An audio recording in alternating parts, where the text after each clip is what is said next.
ഒരു രാഷ്ട്രം, ഒരു തെരഞ്ഞെടുപ്പ് എല്ലാം വീണ്ടും അവർ പ്രഖ്യാപിക്കുകയാണ്. ഏതെല്ലാം തരത്തിൽ അവരുടെ അജണ്ട നടപ്പാക്കാൻ നോക്കുന്നു എന്നതിൻ്റെ ഉത്തമമായ ഉദാഹരണമാണ് വഖഫ് ബിൽ. എല്ലാ തരത്തിലും തങ്ങളുടെ അജണ്ട നടപ്പാക്കുമെന്നത് തന്നെയാണ് കാണിക്കുന്നത്. അജണ്ടയിൽ നിന്ന് പിന്നോട്ടില്ല എന്നതിൻ്റെ ഉത്തമമായ ഉദാഹരണമാണ് മണിപ്പൂർ സംഭവങ്ങൾ. അവിടെ വംശഹത്യക്ക് തുല്യമായ കാര്യങ്ങളാണ് നടക്കുന്നത്. ആ വംശഹത്യയുടെ കാര്യത്തിൽ ശക്തമായ നിലപാട് സ്വീകരിക്കാൻ പാർട്ടി എന്ന നിലക്ക് BJP തയ്യാറല്ല, ഗവൺമെൻറ് എന്ന നിലക്ക് കേന്ദ്ര ഗവൺമെൻറ് തയ്യാറല്ല. എല്ലാം തങ്ങളുടേതായ അജണ്ടയനുസരിച്ച് നടക്കട്ടെ എന്നതാണ്. ഏതായാലും അവരാഗ്രഹിച്ചതുപോലുള്ള കാര്യങ്ങൾ സായുധപ്രായമാക്കാനുള്ള സാഹചര്യമല്ല ഇന്ന് ഇന്ത്യയിലുള്ളത്. ഇത് കൂടുതൽ ശക്തിപ്പെട്ടു വരേണ്ടതായിട്ടുണ്ട്. ശക്തിപ്പെട്ടു വരിക എന്ന് പറയുമ്പോൾ അതിനനുസരിച്ച് നിലപാടുകൾ ഓരോ പ്രദേശത്തും സ്വീകരിക്കാനാവണം. ആ തരം നിലപാടുകൾ തന്നെയാണോ എല്ലായിടങ്ങളിലും സ്വീകരിക്കുന്നത്? പഴയ കാര്യങ്ങളിലേക്കൊന്നും ഞാനിപ്പോൾ പോകുന്നില്ല. ഒരുപാട് കഴിഞ്ഞ ലോക്സഭാ തെരഞ്ഞെടുപ്പിൻ്റെ അനുഭവം എടുത്താലും അതിന് ശേഷമുള്ള ചില തെരഞ്ഞെടുപ്പുകളുടെ അനുഭവം എടുത്താലും ഈ തരത്തിലുള്ളൊരു സമീപനം വിജയിപ്പിക്കുന്നതിന് സഹായകമായ നിലപാട് സ്വീകരിക്കാത്തതിൻ്റെ ഭാഗമായി BJPക്ക് മെച്ചമുണ്ടായത് കാണാൻ സാധിക്കും. ആ മെച്ചമുണ്ടാക്കുന്നതിന് ഏറ്റവും കൂടുതൽ സഹായിച്ചത് കോൺഗ്രസിൻ്റെ നിലപാടായിരുന്നു എന്നതാണ് കാണാൻ പറ്റുക. വിവിധ സംസ്ഥാനങ്ങൾ, ഹരിയാന പോലുള്ള, മഹാരാഷ്ട്ര പോലുള്ള സംസ്ഥാനങ്ങളെല്ലാം അതിൻ്റെ ഉദാഹരണങ്ങളായി നിൽക്കുന്നുണ്ട്. എന്നാൽ ഇപ്പോൾ ഏറ്റവും ഒടുവിൽ ഒരു തെരഞ്ഞെടുപ്പ് ഇപ്പോൾ നടന്നുകൊണ്ടിരിക്കുകയാണ് ഡൽഹിയിൽ. ആ തെരഞ്ഞെടുപ്പിൽ AAP ആണ്, ആം ആദ്മി പാർട്ടിയാണ് BJPയെ ശക്തമായി നേരിടുന്ന പാർട്ടി. അവിടെ ആ ആം ആദ്മി പാർട്ടിയെ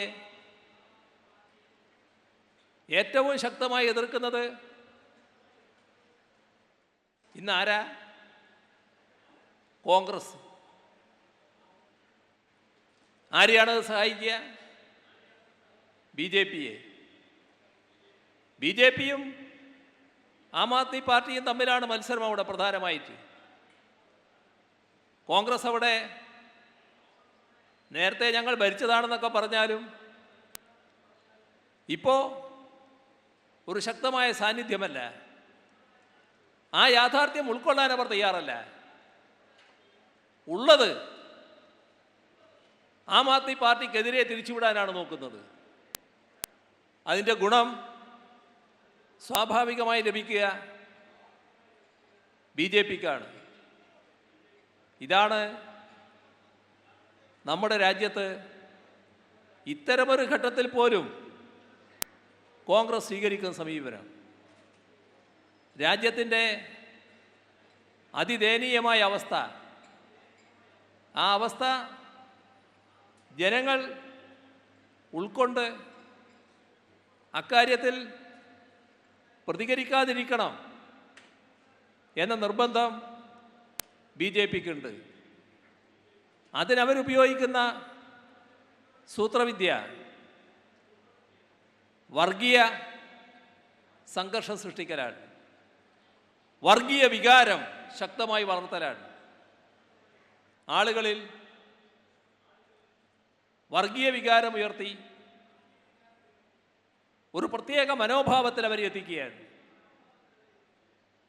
ഇത് നമ്മുടെ രാജ്യത്ത് കുറേ കാലമായി നാം കാണുന്നതാണ്. വർഗീയതയുടെ ഭാഗമായി അന്യമത വിരോധം വളർത്തുന്നു. ഒരുപാട് സംഘർഷങ്ങൾ, കലാപങ്ങൾ, കൊലകൾ, മറ്റാക്രമണങ്ങൾ എല്ലാം അരങ്ങേറുന്നു. പലതിൻ്റെയും പേരിൽ ആക്രമണങ്ങൾ നടക്കുന്നു. ഭക്ഷണത്തിൻ്റെ പേരിലടക്കം ആക്രമണം നടക്കുന്നു. എന്നാൽ അത്തരം ആക്രമണങ്ങളെ തള്ളിപ്പറയാൻ കേന്ദ്ര ഗവൺമെൻറ് തയ്യാറല്ല. അതിന് ആവശ്യമായ സംരക്ഷണവും പിന്തുണയും കേന്ദ്ര ഗവൺമെൻറ് നൽകുകയാണ്. വർഗീയതയെ ശക്തമായി എതിർക്കാൻ എല്ലാ കാലത്തും CPIM-ഉം ഇടതുപക്ഷവും തയ്യാറായിട്ടുണ്ട്.